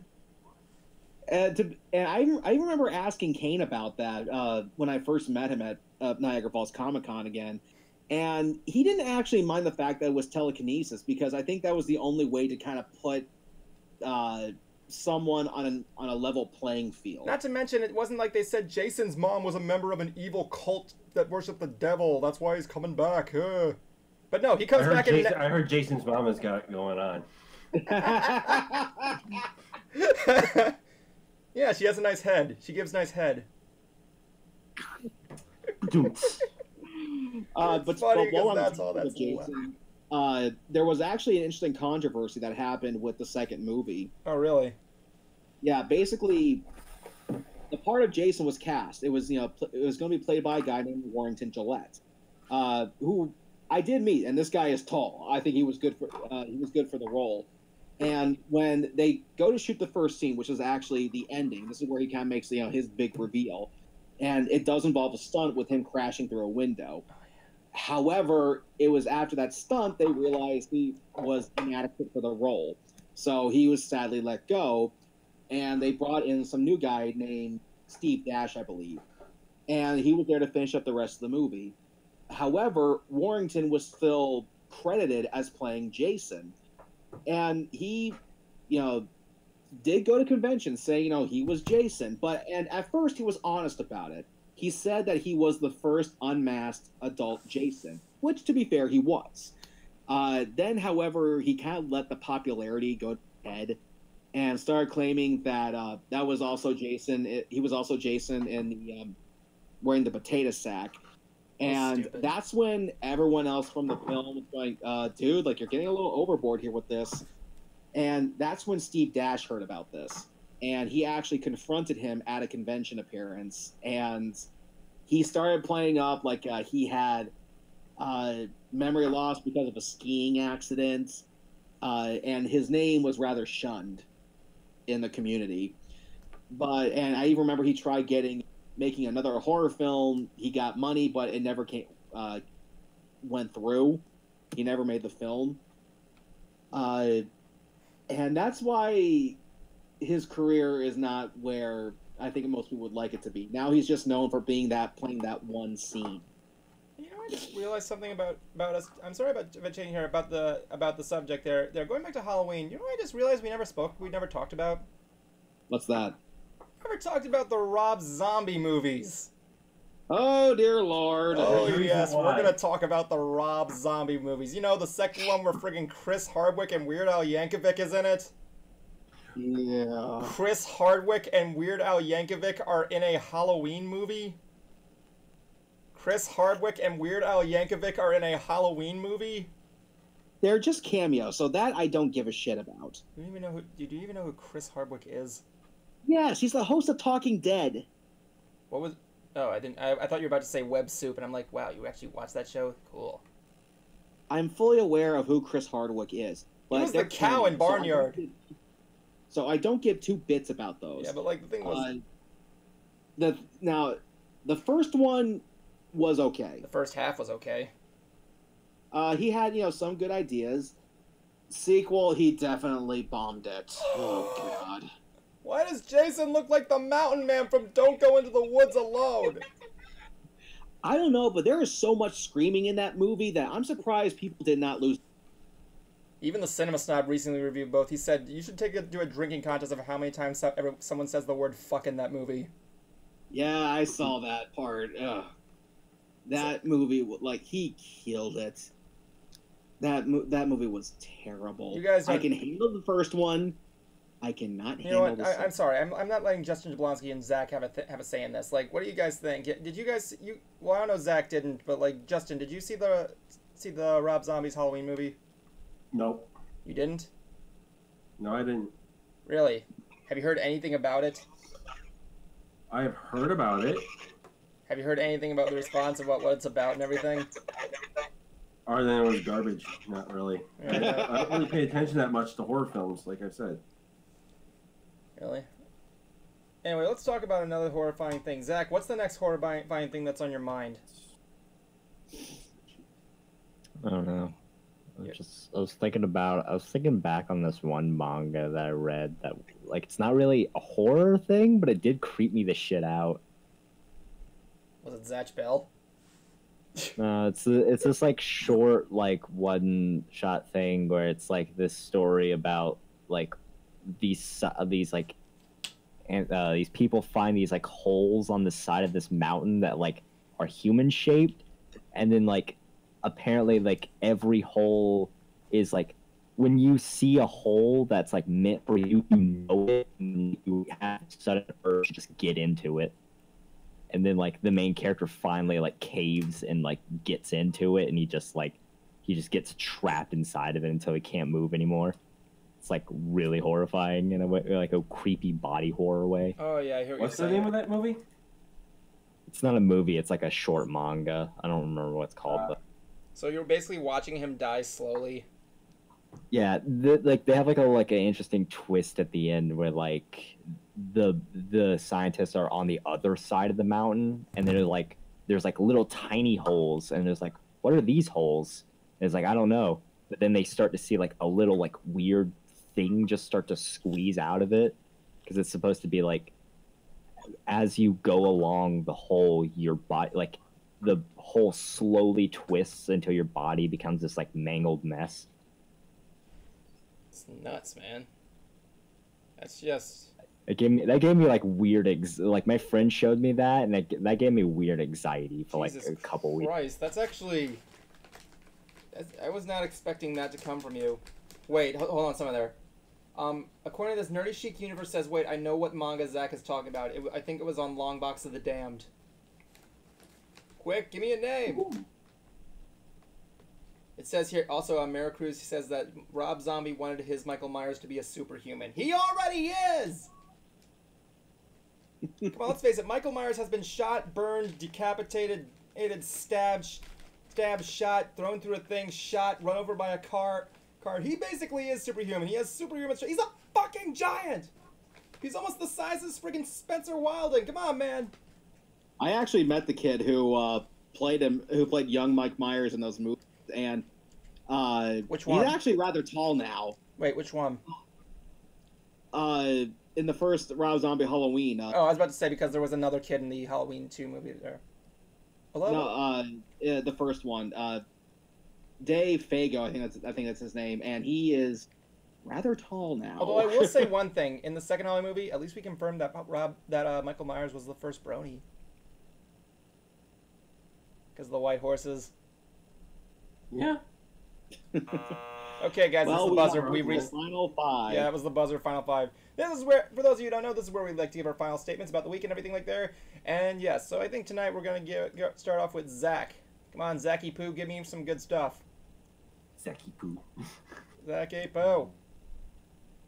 Zach, he's a psychomaniac. That's all I got. Okay, that's fine there. Okay, Justin Sprower, the Concert Cruiser, you go now. Go. Constars Brony Condition Part 3, up right now on Shadeside Studios, as well as my website, theconcertcruiser.com. And I will begin working on Part 4 finally, and hopefully soon we'll actually be able to move into the production stage of the next episode of Hoof Rock, featuring Finn the Pony. Is that all? Yes. Okay, so that's good there. Mr. Justin Jablonski, it's up to you, and now begin. What? Jablonski, I can't hear you. Your microphone's dead.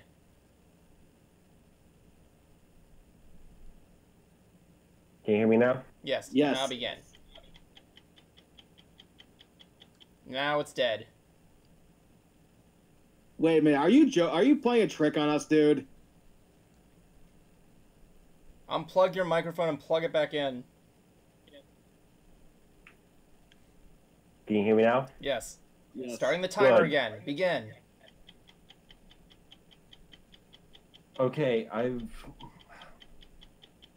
fucking tell me. Okay, guys, hear me now? Yes. Still? Yes. Okay, working on my Let's Go Eevee review, prepping that up for when I get the game. Doing a lot of Pokemon stuff. Pre-release last week, pre-release earlier today that I got out of. Next week is a ARG tournament, and yeah, I've just been busy. And you're also still in the midst of your move? About to move date got Yeah, your pushed plushies to are gone. I just January noticed that. 4th. Mm-hmm. So I will be here I should still be here for the last MysTREAMy Brony Theater before we switch over to the new one. Also, remember, kids, drink your fucking drugs. All right, thank you very much there. I'm glad you actually remembered this time. Okay, I guess that leaves me right now. Okay, this is something I didn't want to bring up this week, but here's what's going on here. I went to the dentist this week, and I was told that I have this tooth that I need a root canal was going through a turn of the worst to a point where like it's questionable whether or not it can be what's the word I'm looking for, salvaged, whatever. Yeah. And it's a gamble shot of whether or not I should just get the root canal and see what's going on or not. I spoke to my father, and he said I should just wait till January 1st and see if I get my thing there. But I don't know what's going on. I mean, if you wait long for a root canal, is that going to do anything to your mouth? You best ask the dentist, dude. I'm not the guy. Jablonski, Zach, anybody? Yeah.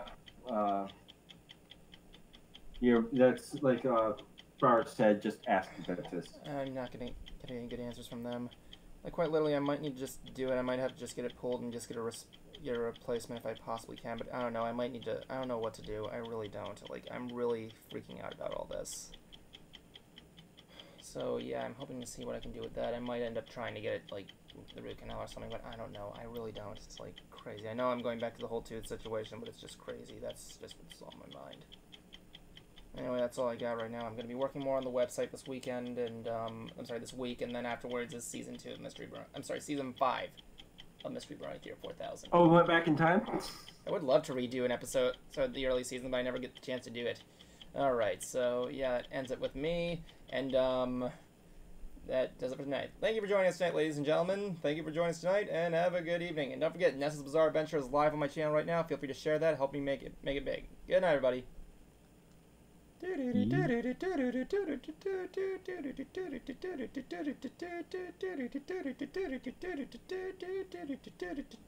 can see you dancing.